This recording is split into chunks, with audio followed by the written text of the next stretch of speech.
ये वक्त भी गुजर जाएगा। तो कोई सा वक्त हो, बड़े से बड़ा दुख हो चाहे बड़े से बड़ा सुख हो, हर वक्त गुजर जाता है। खैर, मैं ज़्यादा प्रवचन दे देता हूँ बीच बीच में, उसके लिए माफ़ी चाहता हूँ। जो चीज़ इतने छोटे लेवल पे एग्जिस्ट करती है दो बिंदु आवेशों के बीच में, वही उसी प्रकार की नेचर, उसी प्रकार की जो नेचर है वो इतने बड़े लेवल पर, ब्रह्मांड के इतने बड़े लेवल पर भी एग्जिस्ट करती है। देखो क्या कुदरत है। सोचो कुदरत ऐसी है तो उस कुदरत को बनाने वाला वो एक ईश्वर कैसा हो। देख लो, इसे कहते हैं कुदरत का करिश्मा। तो गुरुत्वाकर्षण बल केवल। हेलो माय डियर फ्रेंड्स, तो कैसे हैं आप लोग? उम्मीद करता हूँ बहुत ही स्वस्थ होंगे, मस्त होंगे, अपनी लाइफ में ज़बरदस्त होंगे। तो चलिए शुरू करते हैं आज का लेक्चर, लेक्चर नंबर 11। ठीक है, और टॉपिक का नाम है बच्चों एप्सिलॉन नॉट का आंकिक मान की गणना, यानी कि जो मैग्नीट्यूड, जो वैल्यू होती है एप्सिलॉन नॉट की, वो क्या होती है आखिर। एप्सिलॉन नॉट मैंने आपको बताया था निर्वात की वैद्युतशीलता को कहा जाता है, निर्वात या वायु की वैद्युतशीलता को कहा जाता है, electric permeability of free space, या वैक्यूम कह लो या एयर कह लो। ठीक, अब कैसे निकाल सकते हैं अपन इस एप्सिलॉन नॉट की वैल्यू कि आखिर क्या होती है। तो चलिए देखते हैं।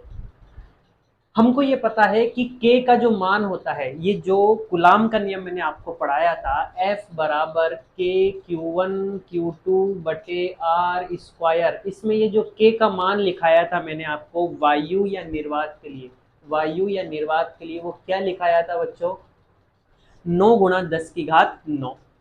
मैंने आपको कल ये भी बताया था कि ये जो k होता है इसका मान भले ही होता है, लेकिन असल में ये जो k का जो सूत्र आता है वो ये आता है, किसके लिए, वायु या निर्वात के लिए। ठीक, अच्छा सर, क्योंकि असल में तो एप्सिलॉन m लिखा होता है, लेकिन वायु या निर्वात के लिए epsilon m he epsilon not होता है। गंगाधर ही शक्तिमान होता है, वैसे ही एप्सिलॉन m एप्सिलॉन नॉट हो जाता है वायु या निर्वात के लिए। ठीक है, खैर, तो अपन क्या करेंगे बच्चों, अपन को निकालना है, अपना मकसद क्या है, अपना मकसद है एप्सिलॉन नॉट का मान निकालना। तो एप्सिलॉन नॉट का मान निकालना अगर है तो अपन क्या करेंगे, इस पूरे वैल्यू को 9 × 10⁻⁹ को नीचे भेज देंगे और एप्सिलॉन नॉट को ऊपर भेज देंगे। तो ये तो आ गया बच्चों नीचे, और एप्सिलॉन नॉट जो इधर लिखा था 4 पाई के बगल में, वो कहाँ पे चला गया, बराबर के उस तरफ। ठीक है, वज्र गुणनफल कर दिया, क्रॉस मल्टीप्लाई कर दिया। अच्छा सर, फिर क्या हुआ, फिर कुछ ही नहीं, पाई का मान रख दिया 3.147 जो भी होता है, लेकिन 14 लग दिया। अब इन तीनों को आपस में गुणा करेंगे, तो इन तीनों को जब आपस में गुणा करा, 4 × 3.14 × 9, तो अपने पास कितना आया, 113.4 आया, और 10⁻9 एज इट इज। अब एप्सिलॉन नॉट चल ही रहा है इधर साथ में। फिर क्या करा मैंने बच्चों, 10⁻9 जो कि नीचे पड़ा था उसको धक्का मार के ऊपर भेज दिया, और 10 की घात वो हो गया -9। ये नियम आपको पता होना चाहिए, जब भी अंश और हर में, न्यूमरेटर और डिनोमिनेटर में अपन किसी चीज को ओड़ा सोड़ा करते हैं तो घात जो है वो माइनस के साइन के साथ बदल जाती है। तो यस सर, जैसे ही ऊपर गया तो घात जो है माइनस के साइन के साथ बदल गई, यानी -9 हो गया। 113.4 एज इट इज पड़ा है बच्चों अपने पास। फिर क्या करा मैंने बच्चों, एक में भाग दिया किसका, एक में भाग दिया 113.04 का, तो अपने पास क्या आ गया, ये आ गया इतना बड़ा सार का नंबर 0.008846, और ऊपर क्या बैठा है पहले से 10 की घात माइनस। क्या करा मैंने बच्चों, यहाँ पर 113.4 को भाग करा 1 से, तो जो आंसर आया निकल के वो क्या आया, ये आया 10 की घात -9 पहले से बैठा है, एप्सिलॉन नॉट बराबर में पहले से बैठा है। अब मैं क्या कर रहा हूँ, ध्यान से देखना, ये जुगाड़ है बेसिकली और कुछ। अब कभी भी ऐसे आंसर नहीं लिखते, इतना बड़ा सारा आंसर नहीं लिखते। और एक और चीज मैंने आपको बताई थी कि ये जो 10 की घात चलती है, इसके इसके बगल में जो भी चीज लिखी होती है वो 0 से 9 के बीच में होनी चाहिए। ये साइंटिफिक नोटेशन होता है, ऐसा ऐसा लिखते हैं तो सुंदर सुंदर सी चीज दिखती है, ऐसी अजीब सी चीज नहीं दिखती उबड़ खाबड़। तो अपन क्या करेंगे, इस बड़े सारे नंबर को 0 से 9 के बीच के अंक के बीच में बदल देंगे। तो ऐसा कब हो सकता है, जब ये 0 कूद करके कहां पर आ जाए, जब ये 0 कूद करके 8 के आगे आ जाए, तब ये बन जाएगा 8.846।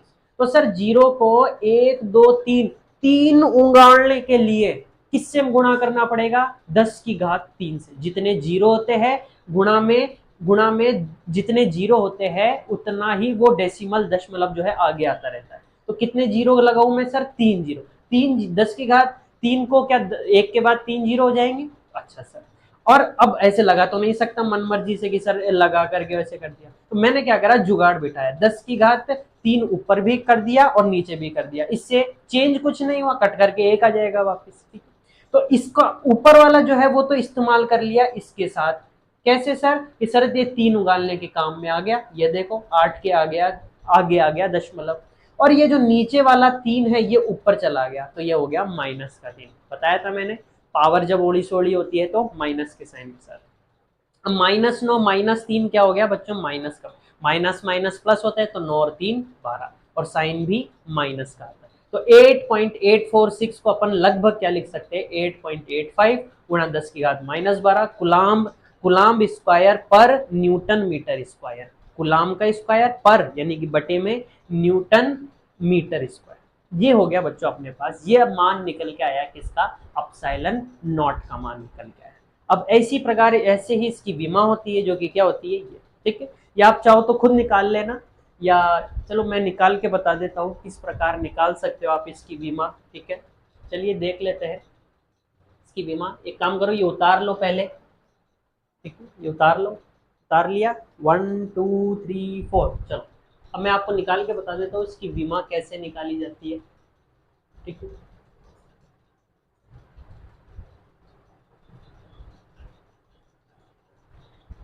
तो कैसे है आप लोग, सब लाइफ में बढ़िया चल रहा है बच्चों, एज आई थिंक सो, बढ़िया नहीं चल रहा तो बढ़िया चलाना चाहिए आपको, ठीक है, से बार बार उदास नहीं होना चाहिए लाइफ में, लाइफ बढ़िया ही चलती रहनी चाहिए, ठीक है, सब चीज आती जाती रहती है, वो कहते हैं ना वक्त, ये वक्त भी गुजर जाएगा, तो कोई सा वक्त हो, बड़े से बड़ा दुख हो चाहे बड़े से बड़ा सुख हो, हर वक्त गुजर जाता है। खैर मैं ज़्यादा प्रवचन दे देता हूँ बीच बीच में, उसके लिए माफ़ी चाहता हूँ। अपन निकाल रहे थे विमा, क्या निकाल रहे थे बच्चों, विमा। तो F बराबर क्या होता है बच्चों, F बराबर हम जानते हैं कुलाम के नियम के अनुसार F बराबर क्या होता है, K Q1 Q2 बटे का R स्क्वायर, क्या हम ये जानते हैं, हाँ सर हम ये जानते हैं। और असल में जो K का सूत्र होता है वायु या निर्वात के लिए वो क्या हो जाएगा, 1/4πε0, हाँ ना बोलो, अच्छा सर इसके लिए वायु या निर्वात के लिए, वायु के लिए भी यही होता है और निर्वात के लिए भी यही। अच्छा अपन को किसकी बीमा निकालनी है, अपसाइलन नॉट की बीमा निकालनी, इसको इधर भेज दो, इसको नीचे भेज दो, तो अपसाइलन नॉट बराबर क्या आ गया, 1/4 पाई Q1 Q2 और बटे R स्क्वायर, और ये F भी नीचे आ गया, ये वैद्युत बल भी नीचे। अब अपन को इसकी बीमा निकालना, तो इसकी जो बीमा होगी वही इन सब की बीमा होगी, बीमा को किससे प्रदर्शित करते हैं, स्क्वायर ब्रैकेट से, बाहर स्क्वायर ब्रैकेट लगा देते हैं तो वो सबकी बीमा होगी। अब इन सब की बीमा मतलब इन सब की इंडिविजुअल बीमा, व्यक्तिगत बीमा इन सब की, अच्छा इसकी बीमा क्यों नहीं ली बच्चों, ये तो कांस्टेंट है, कांस्टेंट की क्या बीमा, तो इसकी बीमा तो ना हिले तो भी तो एक काम करते हैं अगली लाइन में लिख देता हूँ, ठीक है, यहाँ पे कंफ्यूज मत हो, अपसाइलन नॉट की जो बीमा होगी वही बीमा होगी Q1 Q2, मतलब बेसिकली अपन को क्या करना है, सभी की सभी जगह बीमा रखनी है, इसकी बीमा और फिर इसकी बीमा, सबकी बीमा पटक दो, लास्ट में इसकी बीमा निकल के आ जाएगी।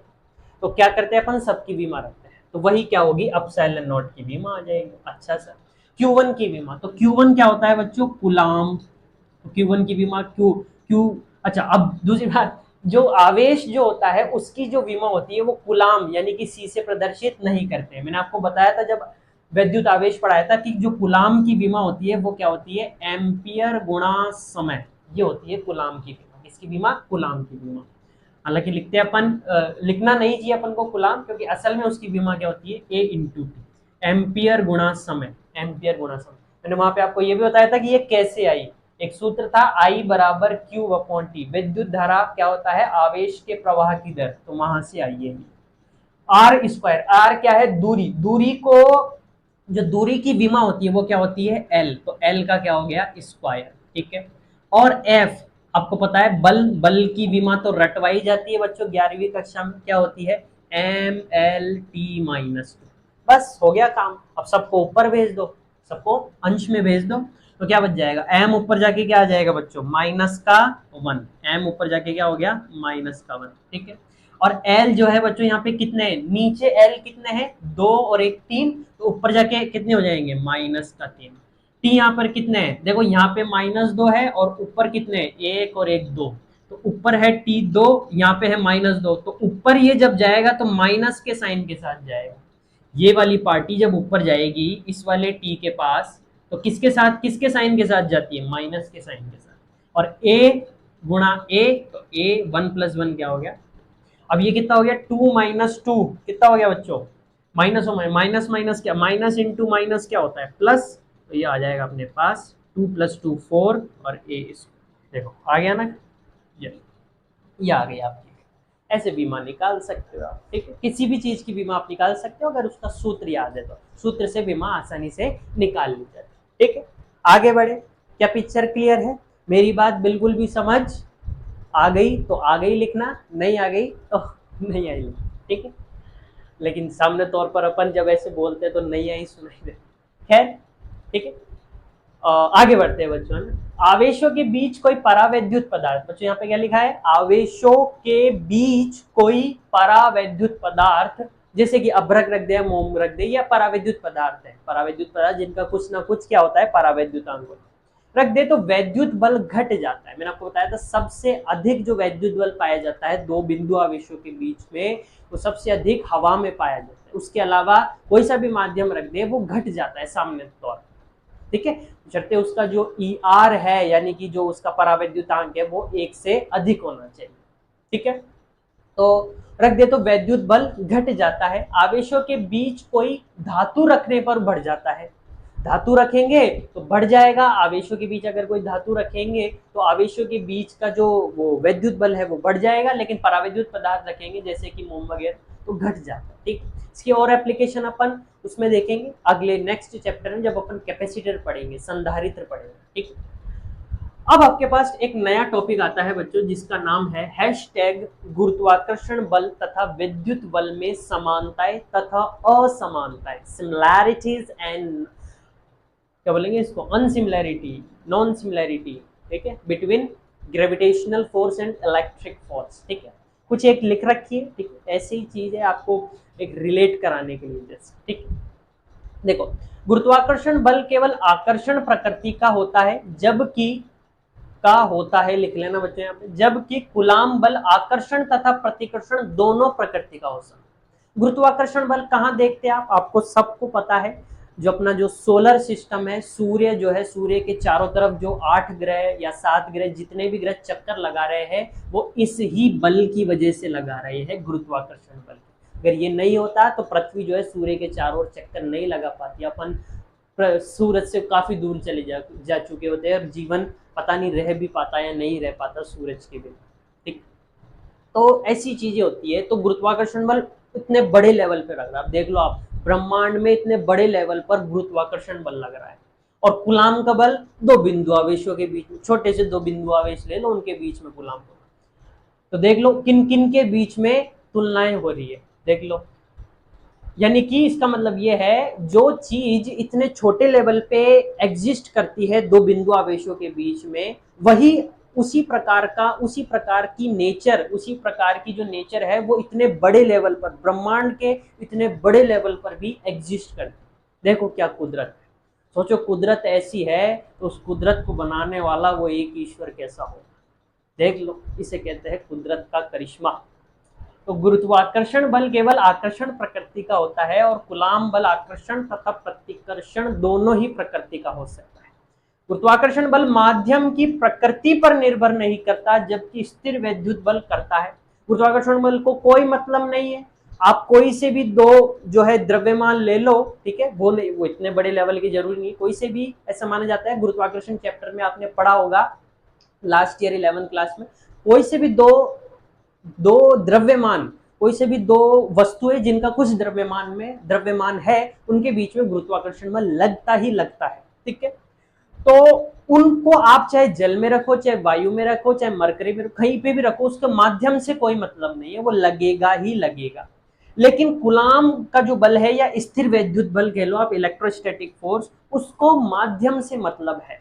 किसी अलग अलग माध्यम में उसका मान अलग अलग होता है, कल अपन ने सवाल भी करे थे, अलग माध्यम में अलग अलग हो जाता है।